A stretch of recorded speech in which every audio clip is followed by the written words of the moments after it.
Hello, my audience. Welcome to Knowledge Enlightenment Podcast. I understand that it's been a while that we actually been releasing some content. So we understand that certain circumstances and situations are actually taking place. But either way, we are back today with a very wonderful new episode today.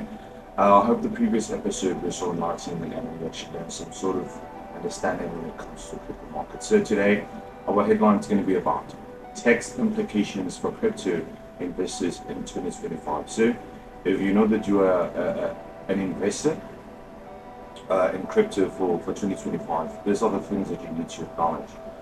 For me, I can offer general guidance on what crypto investors should consider and monitor as 2025 is still approaching, still the introduction of 2025. So, number one, regulatory developments. Regulatory developments, this is the first thing that you need to consider. Governments worldwide are increasingly focusing on cryptocurrencies regulations. By 2025, new laws or amendments to existing tax codes may be introduced, affecting how cryptocurrencies are taxed. So, what you need to do is you need to keep an eye on announcements from tax authorities, like for example the IRS in the United States, the IRS in the United Kingdom, and also Australia. So those are the vital points that you need to take into consideration. So number two, what we have is taxable events.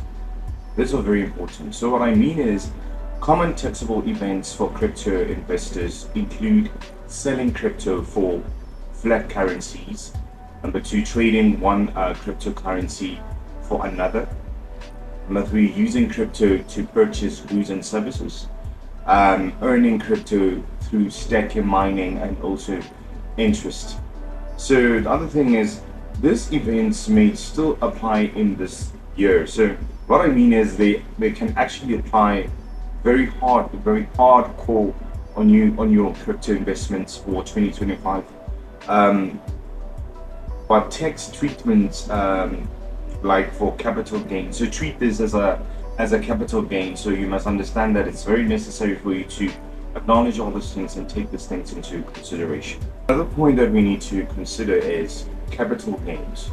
So what we mean by capital gains is many countries treat cryptocurrency as a capital asset, meaning profits from selling or trading crypto may be subject to capital gain. So if you are a capital asset person that owns, so it means you are on the capital gain side. So the other thing is the tax role may depend on how long you held the assets.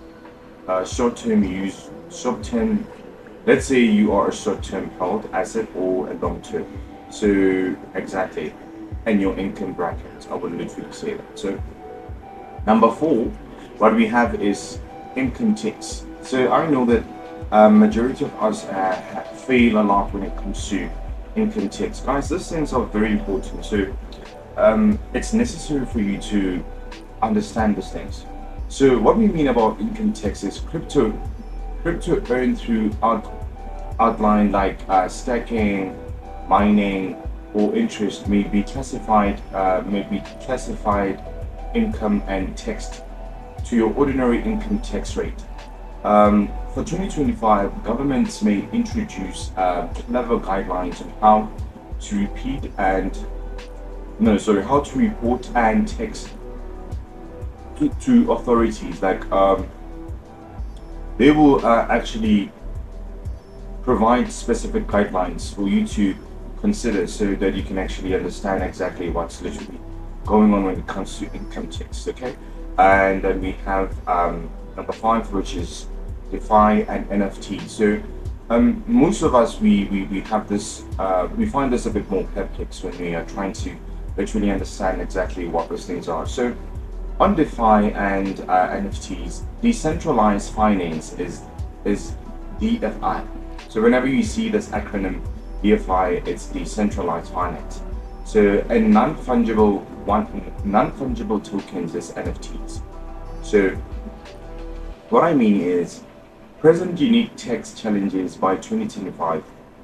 Tax authorities may issue specific guidance on how to, you know, handle number one, yield farming, liquidity mining, and DeFi activities. And another thing is buying, selling, and also creating NFTs. So they are going to be giving specific guidelines for you to acknowledge on the DFIs and also the NFTs for you to have a deeper understanding what's actually going on in those things. So guys, you must literally take all these things into consideration because we are actually taking time to provide such information for you so that you can actually be ahead of the majority. So number six is losses and deduction. These ones are the last one that you need to consider. What we mean by that is crypto losses may be used to offset capital gains. Or they can also be used to reduce taxable income depending on your jurisdiction. You know, rules around claiming losses, for example, like wash sales rules. So you must understand that these things are very vital, and you must actually take this into consideration. So we managed to only show you just six of those points. There are actually more. So not to take too much of your time, we saw that it's necessary for us to inform you about what you need to know. So guys, if you find that our content is actually providing solutions or actually working for you, we really appreciate you to always comment on our comments, keep on subscribing and liking, so that we can actually keep on creating more content for you. The reason is for you to become the best of yourselves. It's better for you to be your company rather for you to always focusing on other companies. Become a company, and you will understand that working on yourself is the first thing that you can have experience. So thank you very much for watching Knowledge in Lifetime podcast. Please stay tuned.